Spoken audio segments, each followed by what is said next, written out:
कोई भी इंसान कोई भी प्रोफेशन में आने के पहले उसे कुछ भी नहीं मालूम। जाकिर हुसैन ये प्रोफेशन में आने के पहले तबला उसको नहीं मालूम था। अमिताभ को ये प्रोफेशन में आने के पहले एक्टिंग नहीं मालूम था। कोई भी इंसान कोई भी प्रोफेशन में आने के पहले उसके बारे में उसको कोई जानकारी होती नहीं है। अल्टीमेटली वो प्रोफेशन में जाके उसके बारे में सीखता है, पढ़ता है, लिखता है, तो ही वो लाइफ में आगे बढ़ता है।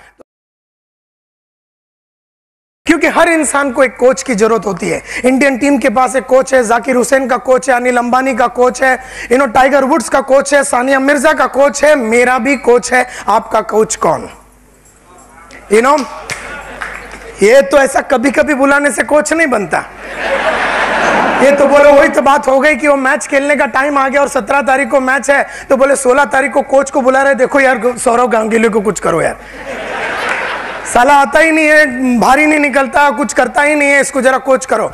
Coach is always required all the time, 24 hours. Every successful businessman in the world, every successful businessman in the world has a permanent coach. Permanent. G का नाम सुना है? G is General Electric, world's greatest organisation. Jack Welch बोल के एक आदमी 30 साल से उसका CEO था, उसका कोच था डॉक्टर रामचरण उसको हमेशा मिलता था, बताता था तुझे क्या करना है, कब करना है, कैसे करना है। बिकॉज जो खेलने वाला आदमी है, जैसे अंजू बॉबी जॉर्ज जो है, she is a long jumper है वो, और उसका जो कोच है उसका नाम है बॉबी ना। अंजू बॉबी जॉर्ज जब दौड़ के आती है और जंप मारती है, कभी कभी 7 फीट और कभी कभी 8 फीट, तो उसे आज तक ये समझ में नहीं आया कि जब मैं उड़ी मारती हूं तो 7 फीट क्यों है और कभी कभी 8 फीट क्यों है। लेकिन बॉबी जॉर्ज को ये बराबर मालूम है कि 7 और 8 क्यों है, क्योंकि बॉबी जब देखता है कि अंजू भाग के आती है और राइट लेग रख के उड़ी मारती है 7 और लेफ्ट लेग रख के उड़ी मारती है 8, लेकिन ये उड़ी मारने वाले को, जंप मारने वाला अंजू को ये समझ में नहीं आता, क्योंकि उसका पूरा फोकस उड़ी मारने में है, भागने में। उसी तरह से जब आप बिजनेस करते हैं तो आपको नहीं मालूम जो आप कर रहे हैं सही है, रंग है, आपको नहीं मालूम आप जो स्टेप्स ले रहे हैं वो सही है कि गलत है, प्रोग्रेसिव है, रिग्रेसिव है, उसमें कमिटमेंट है या नहीं है, वो काम है कोच का। तो we do a lot of personal coaching. दुनिया के बारे में जो अपने को मालूम है और अपने बारे में जो अपने को मालूम है, ये अपना नॉलेज है। मिसाल के तौर पे आज से कई साल पहले 1986 में जब गुप्ता साहब मेरे ब्रांच मैनेजर होते थे और मैं इंडिया का नंबर 1 सेल्समैन होता था, एक दिन उन्होंने 100 जन को बिठा दिया और मेरे को पकड़ के बोल दिया खड़ा कर दिया और बोले इनसे बात कर, अपने सक्सेस के बारे में इनसे बात कर। 100 लोग मेरे सामने उन्होंने खड़ा कर दिया और मेरे को बोला कि सक्सेस के बारे में इनके साथ बात कर। मेरे मुंह से एक वर्ड ना निकला, आंख में से आंसू आ गए, पानी आ गया, कान में से धुआं आ गया, लेकिन मेरे मुंह से एक वर्ड ना निकला। वो दिन 2:30 हुआ था, 2:31 पे जब ये बात हुई, मुझे नॉलेज हो गया अपने बारे में। Knowledge is what I know about my self. अपने बारे में नॉलेज हो गया कि संतोष नायर, तुझे पब्लिक के सामने बात करना नहीं आता। मेरे को नॉलेज हो गया। जैसे ही मेरे को नॉलेज हो गया, वो रात में मैं सो न सका। मैं बोला ये तो बड़ा ट्रेजेडी हो गया यार, अपने को पब्लिक के सामने बात करना नहीं आता। Knowledge is what I know about myself and the whole world. और मैंने दुनिया में देखा था बड़े बड़े पब्लिक स्पीकर्स, वो दिन एहसास हो गया अपने को नहीं है। वो रात सो न सका। अगला दिन उस जमाने में जो पब्लिक स्पीकिंग बंबई में सिखाने वाले बड़े गुरु थे, एंड वो थे प्रमोद पालेकर। अगला दिन मैं उसके पास गया, प्रमोद पालेकर, मतलब पालेकर साहब, पब्लिक के सामने खड़े रहने के टाइम पे हाथ पैर हिलती है और मुंह से एक वर्ड नहीं आता। बोलते कोई टेंशन नहीं लेने का, 3,500 रुपया इधर रख,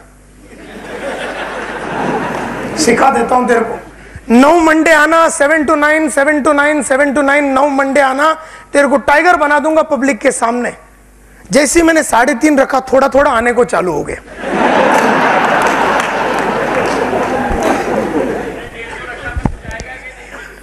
So I learned about public speaking. उसी तरह से जब मैं घर में जाता था वैक्यूम क्लीनर लेके, तो 100 दरवाजे पे नॉकिंग करता था और I used to say something, good morning sir, मेरा नाम संतोष नायर है, मैं एंड ठड़ैंग आदमी दरवाजा बंद करता। लाइन से 100 आदमी लोग दरवाजे बंद करते थे। तो मुझे नॉलेज हुआ इस साला मेरे को एंट्री नहीं मिल रहा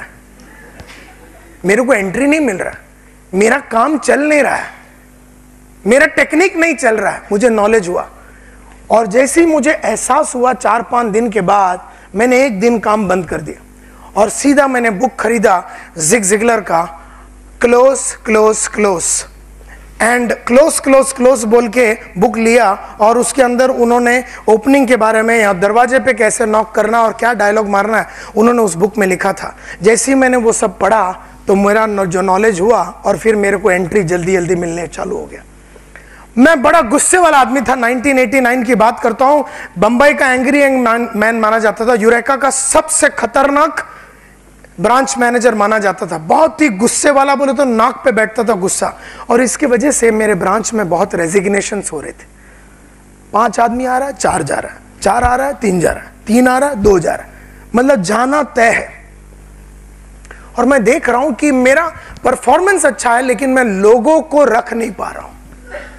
मैं गुस्से वाला हूं और हर टाइम जब भी एग्जिट इंटरव्यू होता था तो यह पता चला कि नायर साहब बड़े गाली देते हैं, माँ बहन सब पे गाली देते हैं और इसकी वजह से ही ये प्रॉब्लम हो रहा है और इनके गुस्से की वजह से लोग रहना नहीं चाहते। तो मुझे नॉलेज हो गया कि साला स्ट्रक्चरल डिफेक्ट है।